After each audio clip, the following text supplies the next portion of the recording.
మొట్టమొదటి factory outlet మన Mukunda jewellers వారి నూతన బ్రాంచెస్ ప్రారంభం అతి త్వరలో జూబ్లీహిల్స్ లో ఫిబ్రవరి 20న, మన వైజాగ్ లో ఫిబ్రవరి 28న విచ్చేయండి.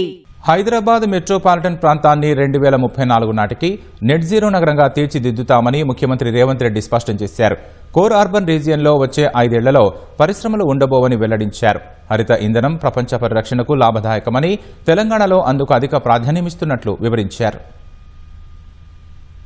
మహారాష్ట్ర ప్రభుత్వం ముంబైలోని బాంద్రా కుర్లా జియో కన్వెన్షన్ సెంటర్లో నిర్వహించిన క్లైమేట్ వీక్ సదస్సులో సీఎం రేవంత్ రెడ్డి ప్రసంగించారు. వాతావరణ మార్పులు, కోవిడ్ వంటి వాటిని వాతావరణ ఎమర్జెన్సీగా అభివర్ణించారు. హైదరాబాద్ లో వాతావరణ ప్రమాదాలు తగ్గిస్తూ సురక్షితంగా, వేగంగా అభివృద్ధి చెందే మెట్రోపాలిటన్ గా తీర్చిదిద్దుతున్నట్లు వివరించారు. పట్టణాభివృద్ధిలో భాగంగా కార్బన్ ఫుట్ ప్రింట్ ఆడిట్ చేపట్టనున్న తొలి భారత నగరంగా హైదరాబాద్ నిలవనుందని చెప్పారు. బొగ్గు వంటి సంప్రదాయ ఇంధన వనరుల నుంచి సోలార్, గ్రీన్ ఎనర్జీ వైపు మారడమే తమ ప్రధాన లక్ష్యమని, కాలుష్య నియంత్రణ, పునర్వినియోగం, స్థిరశక్తి ఉత్పత్తి విధానాలపై నిరంతర పరిశోధనలు కొనసాగిస్తున్నామని ముఖ్యమంత్రి పేర్కొన్నారు. గ్లోబల్ సాఫ్ట్వేర్, టెక్ సంస్థలు తమ కార్యకలాపాలకు భారత్ ను ప్రధాన కేంద్రంగా గుర్తించాయని సీఎం అన్నారు. అందుకే ప్రపంచంలోనే అధిక గ్లోబల్ క్యాపబిలిటీ సెంటర్లు దేశంలో ఉన్నట్లు చెప్పారు. సాంకేతిక పురోగతిలో తయారీ రంగం ఎక్కువ అవకాశాలు కోల్పోయింది. కరోనా అనంతరం ప్రభుత్వాల దృష్టికోణం మారిందన్న ముఖ్యమంత్రి ప్రస్తుతం అభివృద్ధి వ్యూహంలో తయారీ రంగం, పర్యావరణ పరిరక్షణ, సుస్థిరత్వం కీలకంగా మారాయని గుర్తు చేశారు.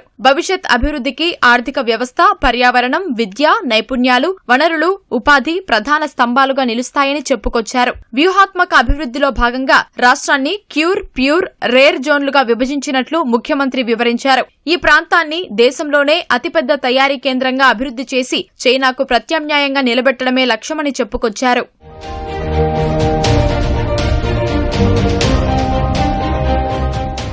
ఆ అభివృద్ధి అంతా గ్రీన్ ఎనర్జీ ఆధారంగానే కొనసాగుతుందని రేవంత్ రెడ్డి అన్నారు. రోజుకు సగటున 16,610 మెగావాట్ల విద్యుత్ వినియోగమవుతోంది. గతేడాది గరిష్ట డిమాండ్ 17,162 మెగావాట్లుగా ఉంటే ఈ ఏడాది 19,000కు పెరుగుతుందని అంచనా వేశారు. 2034 నాటికి గరిష్ట డిమాండ్ 34,000 మెగావాట్లకు చేరుతుంది. ప్రస్తుతం రాష్ట్ర విద్యుదుత్పత్తిలో దాదాపు 25% గ్రీన్ ఎనర్జీ నుంచి వస్తోంది. తయారీ జోన్లో పెట్టుబడులు పెట్టేందుకు ముందుకొస్తున్న పరిశ్రమలు, డేటా సెంటర్లు గ్రీన్ ఎనర్జీని కోరుకుంటున్నాయి. $1 ట్రిలియన్ ఆర్థిక వ్యవస్థలోని వనరుల్లో హరిత ఇంధనమే ప్రధానంగా ఉంటుందని సీఎం వివరించారు.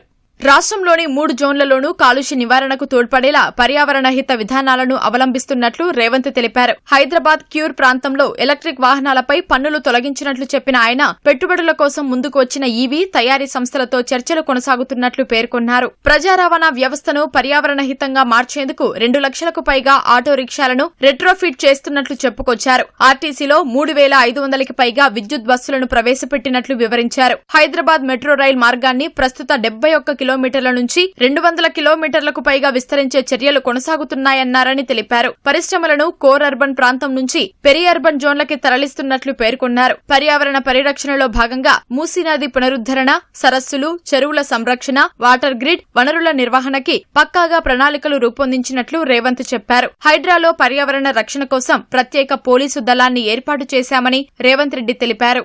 అనంతరం ఢిల్లీ వెళ్లిన CM Revanth Reddy AI impact summit 2026లో పాల్గొనేందుకు వచ్చిన వివిధ దేశాల ప్రభుత్వ నేతలు, కార్పొరేట్ దిగ్గజాలకి ప్రధాని మోదీ ఇచ్చిన విందులో ముఖ్యమంత్రి రేవంత్ రెడ్డి పాల్గొన్నారు.